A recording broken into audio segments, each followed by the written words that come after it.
On en cultive énormément, une quantité industrielle mais qui, paradoxalement, passe inaperçue à vue de ciel.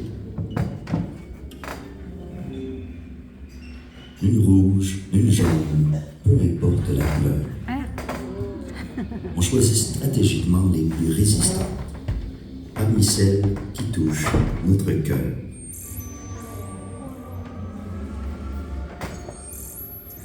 Les plus tenaces, les plus abondantes, puis une autre, puis une autre, puis une autre, puis une autre.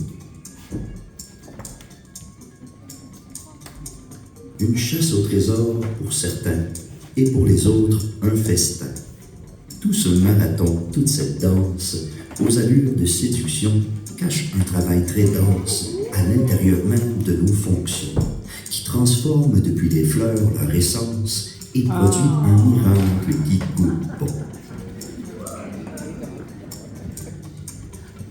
Avec l'aide de l'humain, main dans la main, pour nous, gardiennes de la biodiversité, l'été est notre temps fort.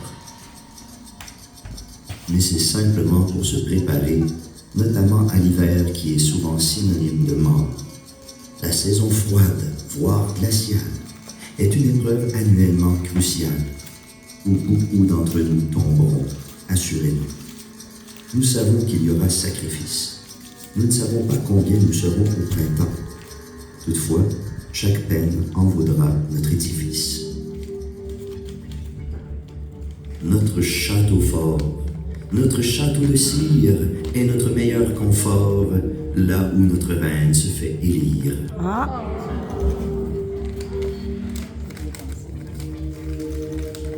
Structurée est notre maison, saison par saison, à travers les rayons.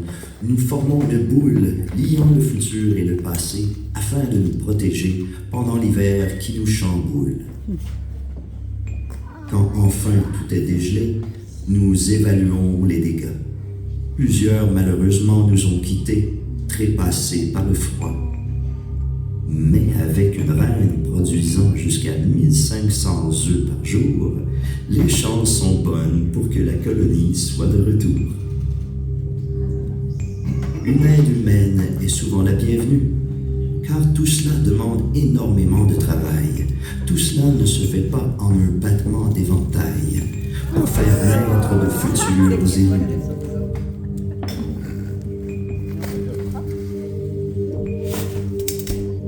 L'apiculteur est notre infirmier. La météo, les parasites, il doit surveiller. L'apicultrice est notre bergère. Elle prend soin de notre reine et de nous, ses ouvrières. Dévouées au monde de l'apiculture, contempler la résilience physique et collective pure. Je suis désolé vraiment, mais quelques minutes ne seraient pas assez en détail entièrement pour tout vous expliquer notre univers microcosmique impacté par les changements climatiques. Les abeilles, selon le mythe, vous piquent. Même dans cette dernière défense, on y laisse notre vie afin de protéger notre part de colonie. En fait, notre plus long dard est porté par notre reine, qui a comme immense pouvoir de produire ses chasseuses de pollen. Et ses ouvrières, que dis-je, ses guerrières, malgré les vents violents et les pesticides, sont championnes de l'économie, autant pour éviter que leurs réserves ne se vident que dans la production d'énergie. C'est bien là la beauté dans la résilience des abeilles, la résilience de l'apiculteur, mais surtout la résilience de la nature.